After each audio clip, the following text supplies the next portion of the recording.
ciidanka hay'adda nabad sugidda iyo sirdoonka dowladda Jubbaland ayaa waayadan dambe kaalintii ugu weyneed ka qaadanayay howlgallada xooggan ee ka soconaya galbeedka gobolka Jubbada Hoose. saraakiil ka tirsan ciidanka qaybahooda kala duwan gaar ahaan taliska nabad sugidda ayaa dhankooda dhanka sirdoonka ka saacidayay howlgalladii socday, iyadoo sidaas si lamid ah dhanka lugtana ama ciidamada lugtuna ay qayb ka ahaayeen marka loo eego kaalintii howlgalladu ay ka qaateen ciidamada gurmad qaran oo qayb ka ah hay'adda nabad sugidda ee dowladda Jubbaland. sidoo kale ciidamada saraakiisha hogaaminaysa ee hay'adda sirdoonka gaar ahaan taliyahooda ayaa waxa uu kaalinta ugu weyn ka qaadanayay hagidda ciidanka iyo hadba goobaha bartilmaameedka iyo haddii ciidanka markaasi lagu soo wajahan yihiin kale oo ah sida kaliya ee ciidan uu ku guuleysan karo marka uu howlgal qaadayo. waxaana arrimaha sirdoonku ay ahaayeen kuwa si weyn u shaqaynayay maalmahan oo howlgalladu ay ka socdeen deegaanada galbeedka gobolka Jubbada Hoose. waxaa la arkay saraakiisha ciidamada dowladda Jubbaland gaar ahaan hay'adda nabad sugidda iyo sirdoonka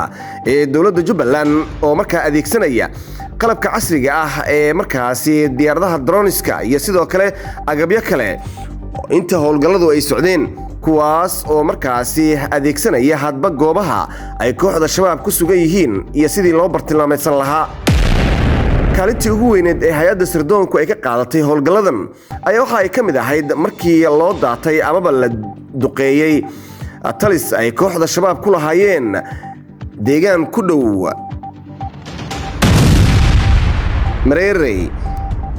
halkaas oo markii ay soo ogaatay hay'adda sirdoonka ee nabad sugidda dowladda Jubbaland ay suurto gashay in halkaasi la duqeeyo kadibna ciidamadu ay lug ku galaan.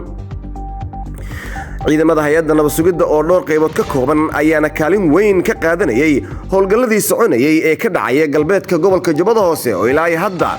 taliyaha ciidanka hay'adda nabad sugidda iyo sidoo kale saraakiisha kale ee hay'adduba ay safka hore kaga jiraan howlgallada soconaya si markaasi loo agaasimo arrimaha sirdoon ee hay'adda iyo sidoo kale qaababka ay ciidamada markaasi iyo goobaha ay cagta saarayaan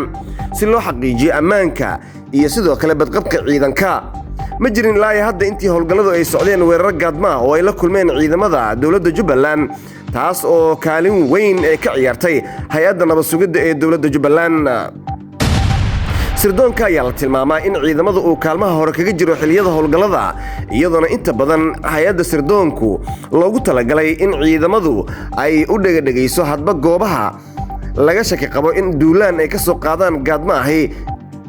kooxda shabaab, taas oo suurtagelisay in weeraro dhowr ahi oo al-shabaab ay damacsaneed inay ku qaado ciidamada howlgalka ku jiray ay fashiliyeen saraakiisha hay'adda nabad sugidda ee dowladda Jubbaland, kuwaas oo maalmihii dambe si weyn uga muuqanayay agaga hore ee dagaalka, iyadoona la ogsoon yahay kaalintii firfircooneed ee ay ka qaateen howlgalladii ka dhacay meelo badan oo gobolka ka mid ahi.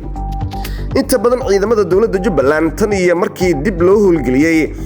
aasaaska hay'adda nabad sugidda ma jirin weerar gaadma oo ciidamada Jubbaland lagu qaaday marka laga reebo howlgallo markaasi gaadma oo ciidamadu ay fuliyaan, kuwaas oo ka dhaca godad waaweyn oo al-shabaab ay ka qoteen deegaano badan oo gobolka ka mid ahi. waxaana saraakiisha ciidamada dowladda Jubbaland gaar ahaan daraawiishta ay ku sheegayaan in mahadiha ka gaartay ay si weyn hawshaas ugu amaaneen taliska nabad sugidda iyo sirdoonka dowladda Jubbaland. howlgallada xooggan ee ka soconaya deegaanada Jubbaland ayaa saameyn xooggan ku yeeshay dhaqdhaqaaqii iyo sidoo kale socodkii kooxda shabaab ee isaga kala gurman jiray Jubbada Hoose iyo Jubbada Dhexe iyo gobollada kale ee dalka markii ay sii xoogeysteen howlgallada ciidamada dowladda Jubbaland qaybahooda kala duwan ay ka wadeen gobolka Jubbada Hoose.